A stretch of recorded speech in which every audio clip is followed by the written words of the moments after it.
샬롬. 날씨가 많이 차가워졌습니다. 이럴 때일수록 감기 걸리지 않도록 조심하시기 바랍니다. 오늘은 신명기 11장 1절로 32절의 말씀을 나눕니다. 신명기는 이스라엘이 가나안 땅에 들어가기 전에 숨고르기 하며 하나님께서 주신 말씀을 담고 있는 내용입니다. 숨을 고른다는 것은 인생에 있어서 큰 의미입니다. 새로운 전환을 위해 숨고르기는 반드시 또한 필요합니다.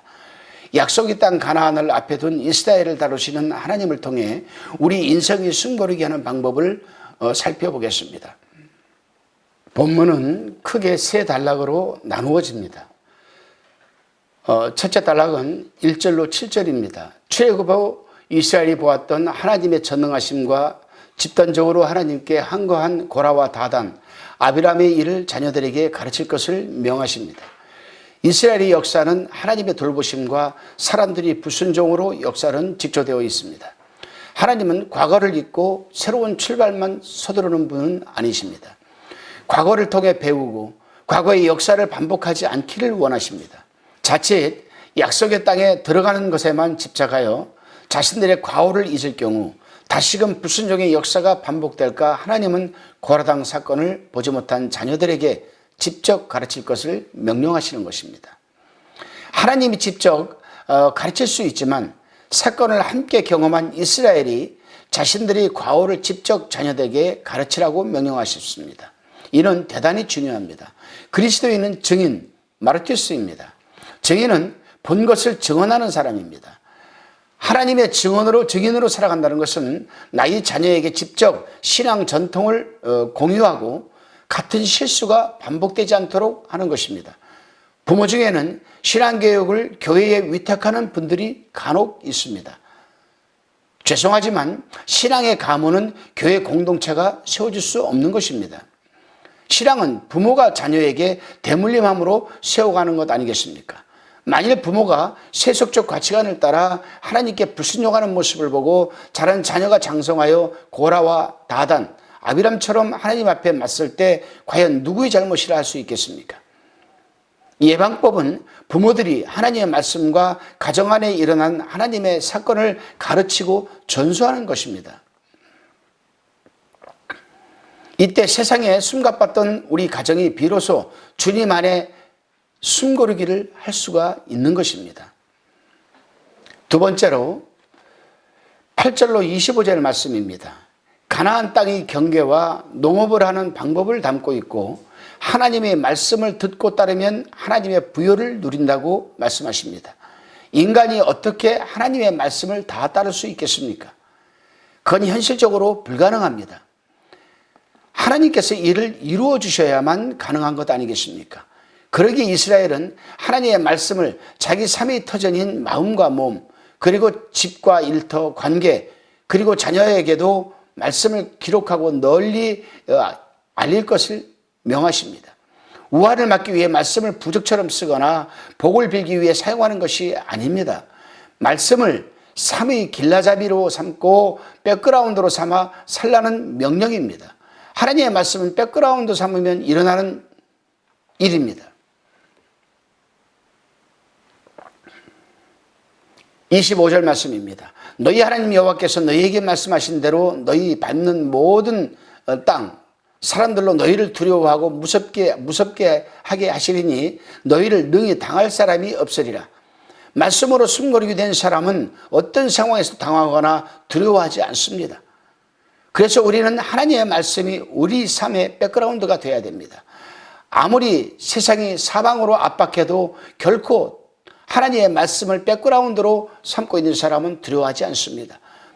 바울이 청문회장 앞에서 두려운 기색 없이 하나님의 복음을 담대하게 전했던 것처럼 말씀을 백그라운드 삼아 살아가는 사람에게는 두려움은 다스릴 수 있는 장애물에 불과합니다. 세 번째로 26절로 32절의 말씀은 저주와 축복에 대한 내용을 다루고 있습니다. 신명기 27장 이하에 에발산의 저주와 그리심산의 축복이 담겨 있습니다. 본문은 이를 요약해 두었습니다. 이후에 다시 다루겠지만 방위를 나타날 때 현대는 북쪽을 기준으로 삼지만 고대 근동에서는 해가 뜨는 동쪽이 방위 기준이었습니다. 그러므로 동쪽을 기준으로 부정한 왼편에 에발산, 지금은 북쪽이죠, 있습니다. 민둥산인 에발산은 저주의 상징물입니다. 동쪽을 기준으로 오른쪽 그리심산, 현재는 남쪽입니다. 이 그리심산은 녹음이 우거진 축복의 상징물입니다. 하나님은 에발산에 올라 저주를, 그리심산에 올라 축복을 가르치라 명하십니다. 에발산과 그리심산은 시청각 교제가 되고 있는 것입니다.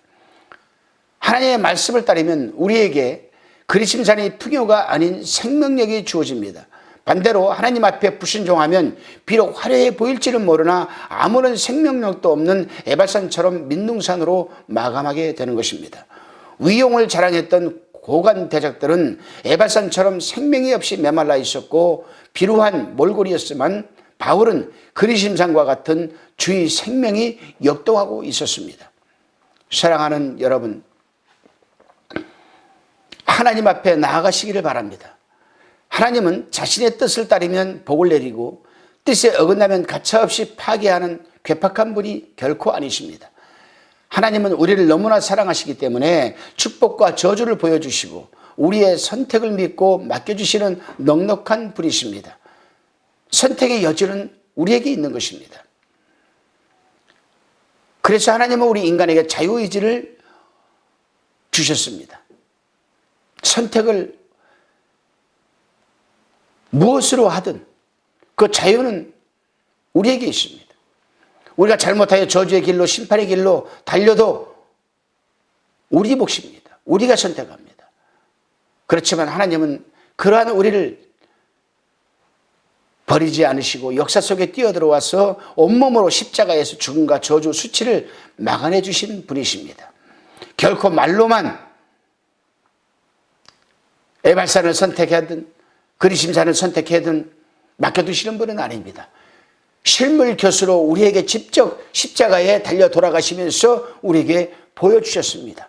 그리고 선택을 요구하십니다.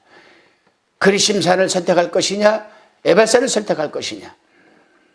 그러므로 우리는 그분을 믿고 십자가 아래에 우리 세상에서 갚았던 숨을 고르시기를 바랍니다. 새로운 호흡으로 하나님의 말씀을 실천하며 자녀들에게 여러분 부지런히 가르치시고 살아가는 귀한 한날이 되시기를 바랍니다. 기도하시겠습니다. 주님, 가쁜 숨을 몰아쉬며 주님 앞에 나왔습니다. 생명을 위한 일이 아니라 생명을 소진하는 일을 하느라 황폐하게 된 우리의 영혼을 품어 주시옵소서. 주님의 십자가 앞에서 가쁜 숨을 고릅니다. 이제 삶의 전 영역에서 말씀을 붙들고 말씀을 실천하며 살아가겠습니다. 엘샤다이 전능자이신 주님, 우리를 도와주옵소서.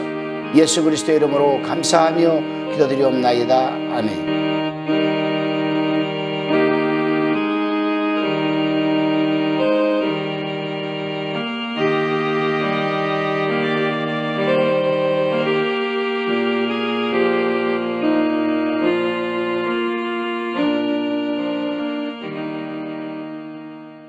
화평방송 구독, 좋아요 부탁드립니다. 감사합니다.